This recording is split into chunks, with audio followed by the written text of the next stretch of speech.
been a minute, hasn't it? I've got to practice. There's my most recent surgery scar. The more I talk, the clearer my voice is.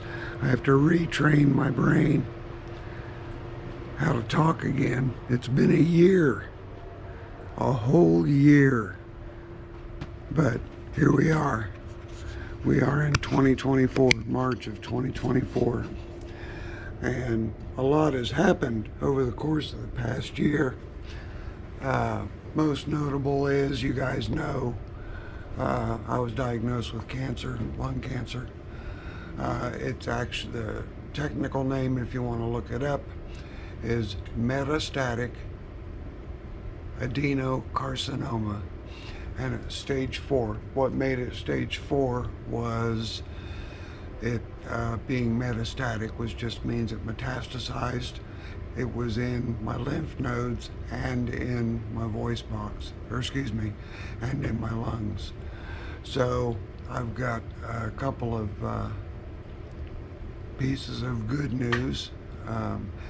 When you're diagnosed with metastatic anything,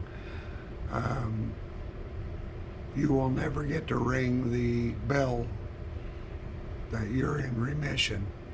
But having said that, my last PET scan came back and there's only one itty bitty teeny tiny tip of a head of a pin spot on one lung.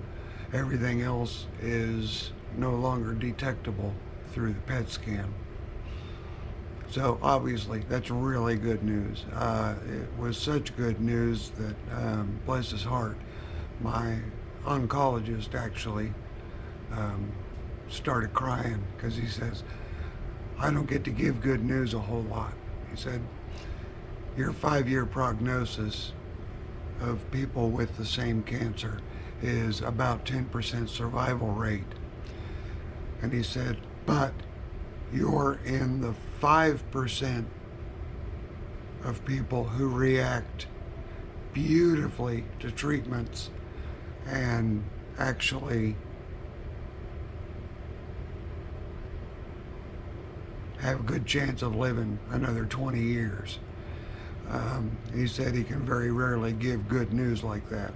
That's why he got a little choked up. Of course, it got me choked up, and it got my uncle choked up. And speaking of my uncle Rex has just been an absolute rock star, been right by my side the entire time. My lens is dirty, hang on. The camera has been sitting out here in the shop for a year, waiting for me to turn it back on. So a lot of things have changed around here in the year that I've not been on the YouTube channel. You guys may have seen me floating around on Facebook a little bit here and there.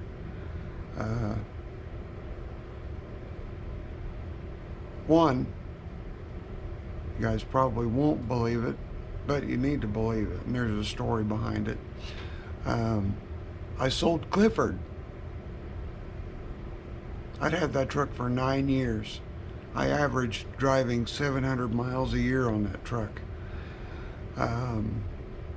And selling it was a spur-of-the-moment decision. I was driving home from a doctor's appointment, and I happened to look over. I'm always checking to see if my buddy Mike is at home on this one stretch of road, just to see if his dually's sitting out there so I could stop in and say howdy. I did not see his dually there, but what I did see was a truck that looked very familiar, but it was smashed. I mean totaled. It was my neighbor Dave's truck. We had a snowstorm.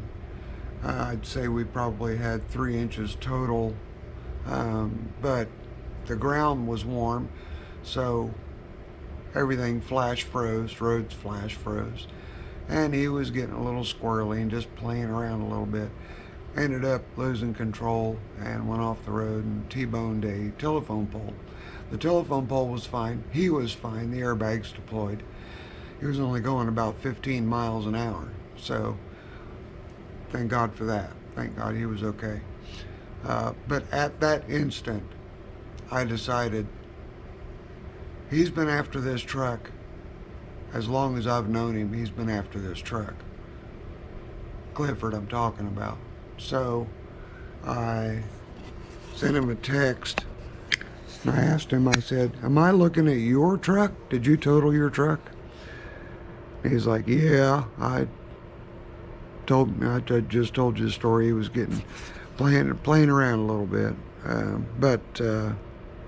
So I said, well, I guess I'll go ahead and sell you Clifford then. He didn't take me seriously. He thought I was joking.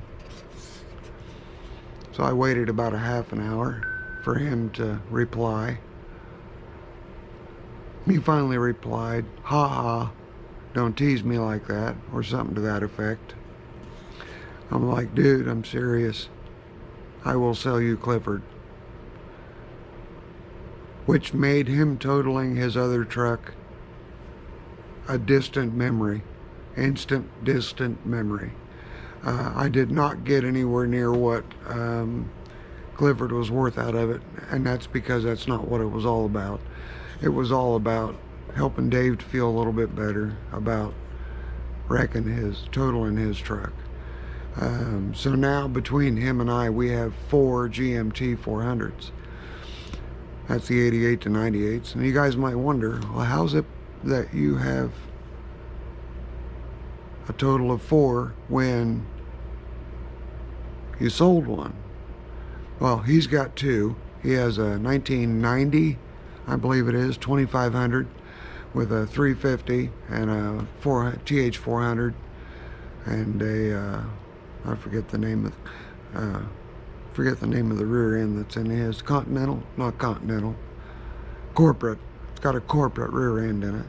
But anyway, so he has the 1990 and he's got Clifford. Well, I had been saving up anyway because I wanted a 1-ton truck. Yes, Ruby's perfectly capable of towing most of the trailers in the family. Most of them. There's 2 that I can't tow. Not with that I wouldn't feel comfortable towing with Ruby. So I went hunting and hunting and hunting. And I think I found the cleanest, most rust-free example of a standard cab C3500 dually pickup in the Midwest, because I had to expand my search far and wide to locate this truck. Then I hemmed and hawed about it for a few days. Got in touch with the gentleman, John, super nice guy, very straightforward. The truck had been listed for 7 weeks, and that was a little concerning to me, so I asked him why, and he says, oh, probably just because nobody out there wants to spend money on something. I said, well, I can understand that. So the day came, and I have a condition that's called agoraphobia. Lisa helped me get through it when we were together. Now that we're not together anymore, the agoraphobia has come back pretty strong. But thank God to my friend Michael. Different Michael than Michael Spear, the one that helped me with cutting wood and stuff like that. Different Michael. He agreed to go with me to the Ohio-West Virginia border to pick up a 1995 C3500 with only 78,000 original miles on it. Yeah, very low miles. I freaked out a little bit on the way out there, but I was in Ruby driving, and I was able to concentrate on driving, and Michael helped out too, just in conversation. It was before my surgery, so conversation was one-sided, but Michael helped me through it. Love him to death for that. Thank you very much, Michael, if you're watching this. So I get out there, and it's dark, it's raining, and I see the truck, and I'm looking over the truck, front to back, top to bottom. This truck is gorgeous. It's just flat out gorgeous. I'm thinking, there is no way that this is all this guy wants for this truck. But it was. In fact, I got it a little bit cheaper than his asking price. But the price doesn't matter. What matters is I now have a vehicle that can pull a gooseneck, because it has a gooseneck in the bed. I'm going to add the fifth wheel brackets so that I can also pull a fifth wheel, and it also has the standard bumper pull. It's got a 11,000 pound limit on the bumper pull, and 30,000 pound limit with a 2,500 pound tongue weight on the gooseneck. So I can pull 30,000 pounds because it has the Hydro Boost brakes, not vacuum brakes. Vacuum boost brakes. So, but anyway, and the weekend before I went to look at this truck, John was pretty convinced that nobody was going to buy the truck, so he went ahead and put airbag helper springs in the back, across the back axle. Now, I will enter in at some point in this video a 3-minute video of the undercarriage of this truck. It's like brand new.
You can go on ahead.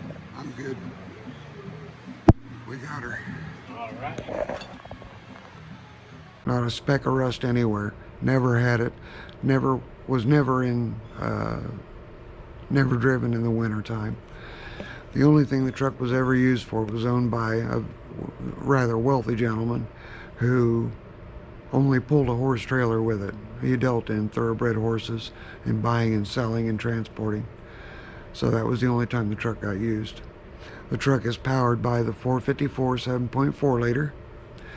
It also has the NV 4500 5-speed manual transmission with granny gear first and overdrive fifth. On the ride home, which was the next day when I hadn't spent the night at a hotel, the next day on the way home, I was scanning through radio stations just trying to find something that would come in, and a song came on. That song wound up naming the truck. It was a John Denver song. I'll let you guys think about that one. Put down in the comments what you think the song was. But it was a John Denver song, and it just fit. So the truck became this name, and then I didn't abbreviate, but Mama Sue abbreviated the name, and I liked it as well. So the truck's name is Ginny, G-I-N-N-Y, Ginny. That is short for the state that I got it from, Virginia, West Virginia. So there's your John Denver song that's going to be playing in your mind until you hear another song. But let me show it to you, and then I'm getting a little tired sitting here doing all this talking. I'm glad to be able to talk again. But anyway, 1995 GMT 400 454. It was just repainted 5 years ago because the paint started to fade, and the wealthy owner decided he's going to dress it up a bit and had a cowl induction hood put on it. It's dirty right now. It needs a bath, but this is the new to me and new to the Zippo Ranch heavy hauler. This should be unlocked. Yep. Now this topper is blue right now. It's going to be painted to body match the color, but I wanted you guys to see the paint inside the bed of this truck. It was not repainted inside the bed of the truck. Nothing was repainted. This is just 29 years of very prideful ownership. That's what we're looking at. Isn't that gorgeous? I have paint lifting here. So this area right here, the paint's lifting off of the fiberglass fender. So I'm going to have both fenders repainted, because the other one has a couple of stars where it's starting to yeah, there's one right there with a tiny little chip coming out of it. There's a couple other chips, but the truck deserves it. So I'm going to go ahead and have the blue cover painted to match the truck and run the stripes down the back of the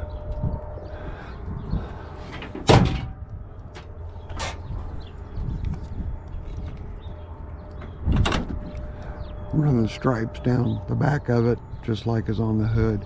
And this has the same groove and crown and groove as is on the hood. They match, so matching up the white stripes will be pretty easy for him. He converted all the lights to LED,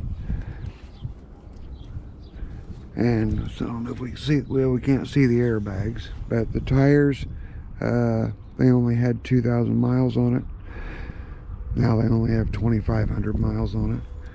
It is a basic truck as far as options goes, but it's got the perfect options so that I never have to worry about power door locks failing or power windows failing.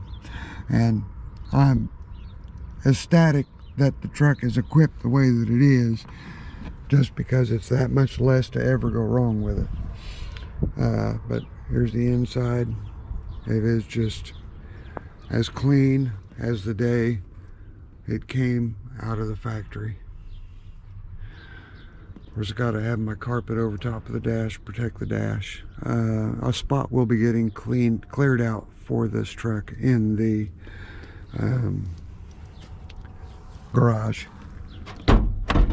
I'll be selling off a number of motorcycles.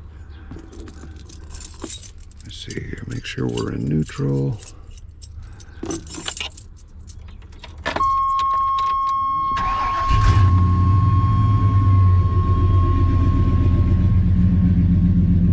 has an RV cam in it.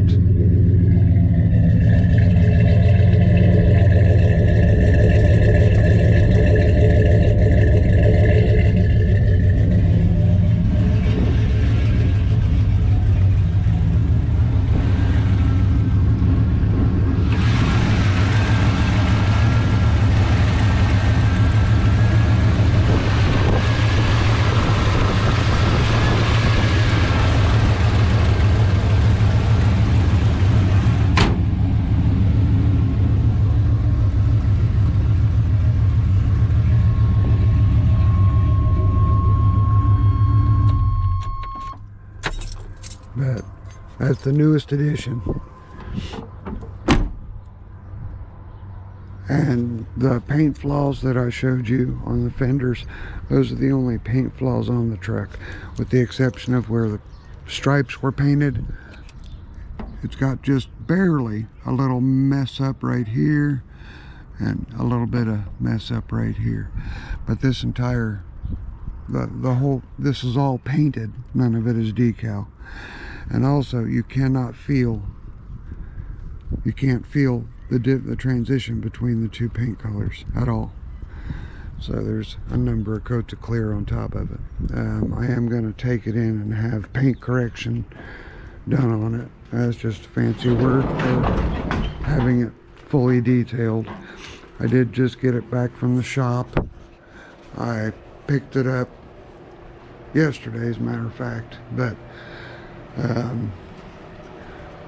I took it in to have the engine oil changed, to have the gearbox oil changed, and to have the rear differential fluid changed, so that I could get some reports from Blackstone Labs, and I sent those off. So when I get those results, I'll post a follow-up video, and we'll take a look at what kind of shape everything is in as far as that goes. I didn't even show you guys the mileage to prove to you that it's that low a mileage.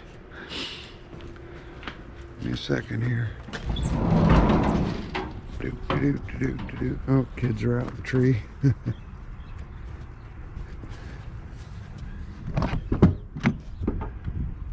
There we go. 78,314 miles. So as soon as the newness wears off and I can keep myself from climbing in it before climbing in Ruby, I'm going to try to keep the miles low on it as best I can. It drives so nice. Oh, what a nice driving truck. I mean, it's essentially new. So anyway, that's it. It has been a very long time, and I want to thank each and every one of you for all the support that you guys have been giving me all throughout this. It's going to take a little while for me to get back in the groove of things. I haven't lost any weight. In fact, I gained 35 pounds. Yeah, that's right, gained 35 pounds. I went from a 32-inch waist to a 36-inch waist. I got portly, but the doctor said it's better that you're gaining rather than losing. So there's an actual update. You guys get to see my ugly mug and see that I'm still kicking, and that we've got good news. I always like bringing good news to everybody. If I